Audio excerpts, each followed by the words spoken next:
ವೀಕ್ಷಕರೇ ನಮಸ್ಕಾರ. ತಮ್ಮ ಪರಿಚಯ ವಾಹಿನಿಗೆ ಸುಸ್ವಾಗತ. ಆತ್ಮೀಯರೇ, ಮಹಾಲಕ್ಷ್ಮೀ ದೇವಿ ಸಂಪತ್ತು ಹಾಗೂ ಸಮೃದ್ಧಿಯ ದೇವತೆ. ಮನೆಯಲ್ಲಿ ಸುಖ ಶಾಂತಿ ನೆಲೆಸಬೇಕಾದಲ್ಲಿ ಐಶ್ವರ್ಯ ಬಹಳ ಮುಖ್ಯವಾಗಿರುತ್ತದೆ. ಮಹಾಲಕ್ಷ್ಮೀ ದೇವಿ ನೆಲೆಸಿರುವಂತಹ ಸ್ಥಳಗಳಲ್ಲಿ ಧನ ಕನಕಾದಿಗಳು, ಧಾನ್ಯಗಳು ಹಾಗೂ ಆರೋಗ್ಯ ಭಾಗ್ಯ ತುಂಬಿ ತುಳುಕುತ್ತದೆ. ಹೀಗಾಗಿ ಮಹಾಲಕ್ಷ್ಮೀ ದೇವಿ ಸದಾಕಾಲ ನಮ್ಮ ಮನೆಯಲ್ಲಿಯೇ ನೆಲೆಸಲಿ ಎನ್ನುವುದು ನಮ್ಮೆಲ್ಲರ ಬಯಕೆಯಾಗಿರುತ್ತದೆ. ಸರಳ ಹಾಗೂ ನಿಷ್ಠೆಯಿಂದ ಕೂಡಿರುವ ಭಕ್ತಿಗೆ ಮಹಾಲಕ್ಷ್ಮೀ ದೇವಿ ಶೀಘ್ರವೇ ಒಲಿದು ವರವನ್ನು ಪ್ರದಾನಿಸುತ್ತಾರೆ. ಶ್ರಾವಣ ಮಾಸದಲ್ಲಿ ವರಮಹಾಲಕ್ಷ್ಮಿ ಹಬ್ಬದಂದು ಮಹಾಲಕ್ಷ್ಮೀ ದೇವಿಗೆ ವ್ರತವನ್ನು ಮಾಡಿ ದೇವಿಯನ್ನು ಸಂಪ್ರೀತಗೊಳಿಸಿ ಆಕೆಯಿಂದ ಅನುಗ್ರಹವನ್ನು ಪಡೆದುಕೊಳ್ಳಬಹುದು. ನಮ್ಮ ದೇಶದಾದ್ಯಂತ ಮಹಾಲಕ್ಷ್ಮೀ ದೇವಿಯನ್ನು ಹಲವು ರೂಪ ಹಾಗೂ ಅವತಾರಗಳಲ್ಲಿ ಪೂಜಿಸಲಾಗುತ್ತದೆ.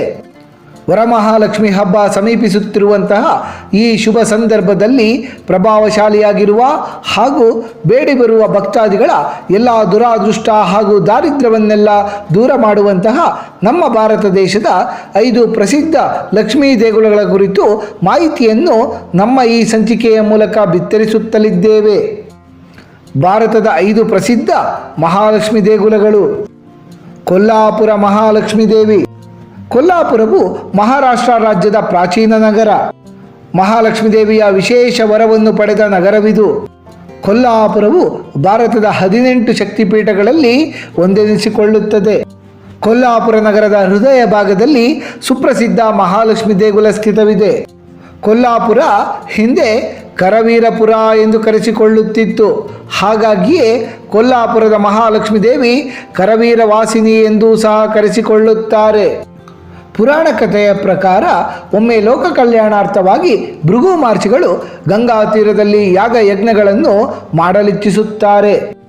ಈ ವೇಳೆ ಲೋಕ ಸಂಚಾರವನ್ನು ಮಾಡುತ್ತಾ ನಾರದ ಮಹರ್ಷಿಗಳು ಅಲ್ಲಿಗೆ ಆಗಮಿಸಿ ಯಜ್ಞದ ಫಲವನ್ನು ಭೃಗು ಮಹರ್ಷಿಗಳು ಯಾರಿಗೆ ನೀಡುತ್ತಾರೆಂದು ಕೇಳುತ್ತಾರೆ. ಆ ಸಂದರ್ಭದಲ್ಲಿ ತ್ರಿಮೂರ್ತಿಗಳಲ್ಲಿ ಯಾರು ಸಮರ್ಥರೆಂದು ಪರೀಕ್ಷಿಸಲು ಭೃಗು ಮಹರ್ಷಿಗಳು ಆಶಿಸುತ್ತಾರೆ.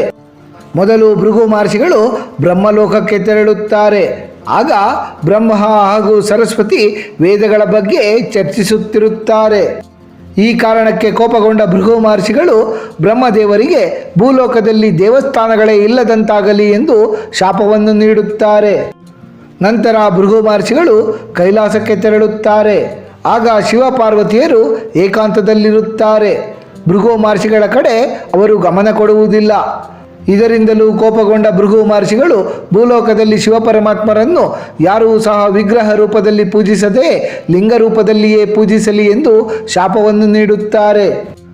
ತದನಂತರ ಭೃಗು ಮಹರ್ಷಿಗಳು ವೈಕುಂಠಕ್ಕೆ ತೆರಳುತ್ತಾರೆ.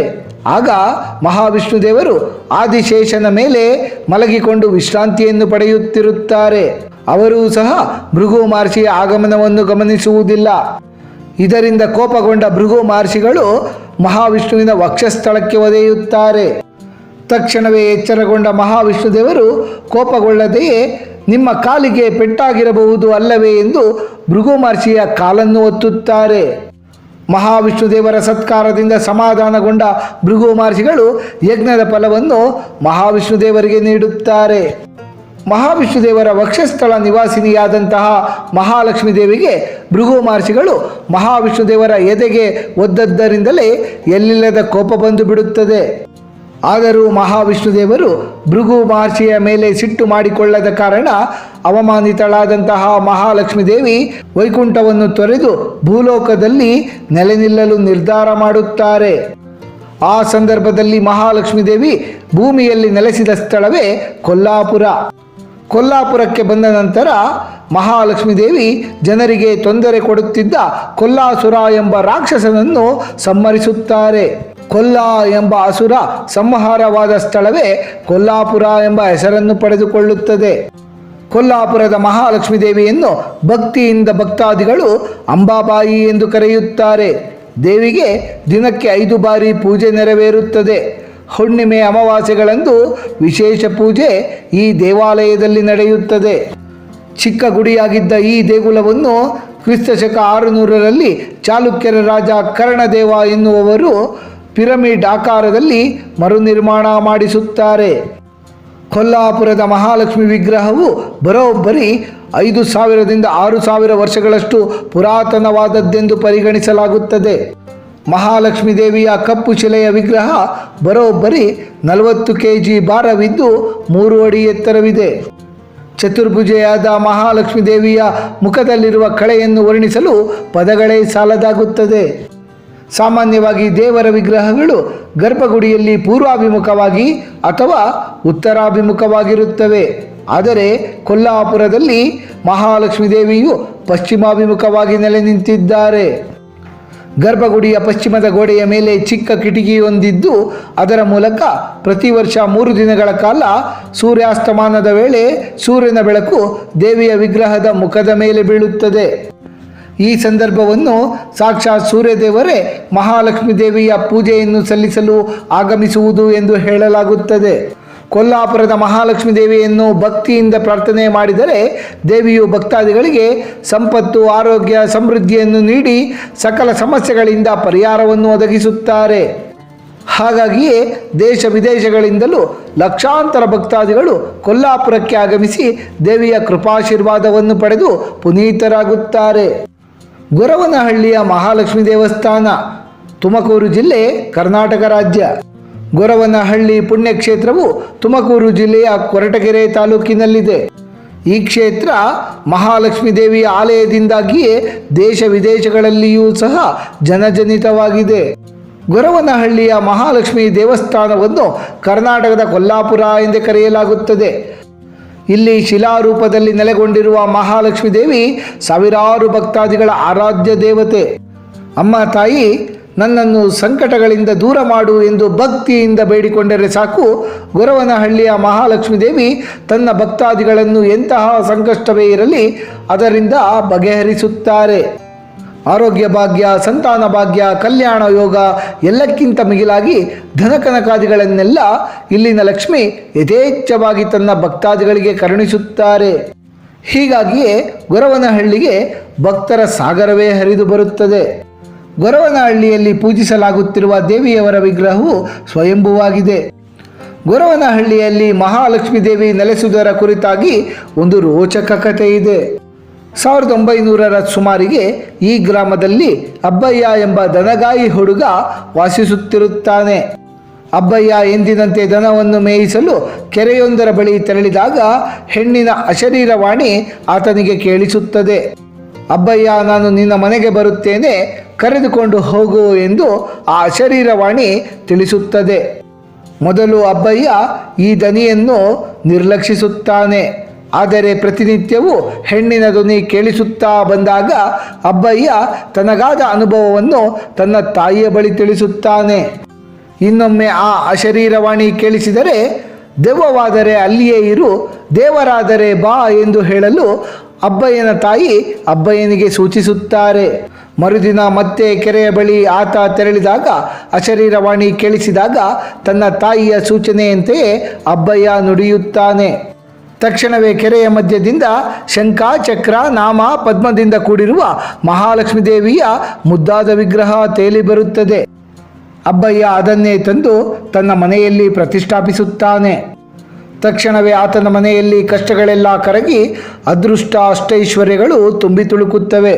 ಅಬ್ಬಯ್ಯನ ಮರಣಾನಂತರ ಅಬ್ಬಯ್ಯನವರ ಕುಟುಂಬಸ್ಥರಾದಂತಹ ತೋಟದಪ್ಪ ಎನ್ನುವವರು ಊರ ಮಧ್ಯೆಯೇ ಗುಡಿಯನ್ನು ನಿರ್ಮಿಸಿ ದೇವಿಯನ್ನು ಅಲ್ಲಿ ಪ್ರತಿಷ್ಠಾಪಿಸಿ ಪೂಜಿಸತೊಡಗುತ್ತಾರೆ. ಆದರೆ ನಂತರದ ದಿನಗಳಲ್ಲಿ ದೇವಿಯ ಪೂಜೆ ನಿಂತು ಹೋಗಿ ದೇಗುಲ ನಿರ್ಲಕ್ಷ್ಯಕ್ಕೆ ಒಳಗಾಗುತ್ತದೆ. ಸುಮಾರು 1925ರ ಸುಮಾರಿಗೆ ಗ್ರಾಮದ ಶಾನುಭೋಗರ ಪತ್ನಿ ಕಮಲಮ್ಮ ಎನ್ನುವವರು ದೇಗುಲದಲ್ಲಿ ಪೂಜೆ ಪುನಸ್ಕಾರಗಳನ್ನು ಪುನರಾರಂಭಿಸಿ ದೇಗುಲವನ್ನು ಜೀರ್ಣೋದ್ಧಾರ ಮಾಡಿಸುತ್ತಾರೆ.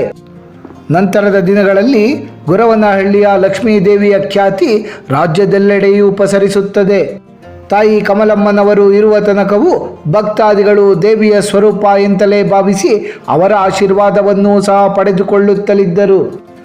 ಬೇಡಿ ಬಂದ ಲಕ್ಷಾಂತರ ಮಂದಿ ಭಕ್ತಾದಿಗಳನ್ನು ಉದ್ಧರಿಸುವ ಮೂಲಕ ಇಂದು ನಮ್ಮ ಗೊರವನಹಳ್ಳಿ ಮಹಾಲಕ್ಷ್ಮೀ ದೇವಿ ಎಲ್ಲರ ಮನೆ ಮಾತಾಗಿದ್ದಾರೆ. ಗೊರವನಹಳ್ಳಿಯು ಬೆಂಗಳೂರಿನಿಂದ ಕೇವಲ 87 ಕಿಲೋಮೀಟರ್ ದೂರದಲ್ಲಿದೆ.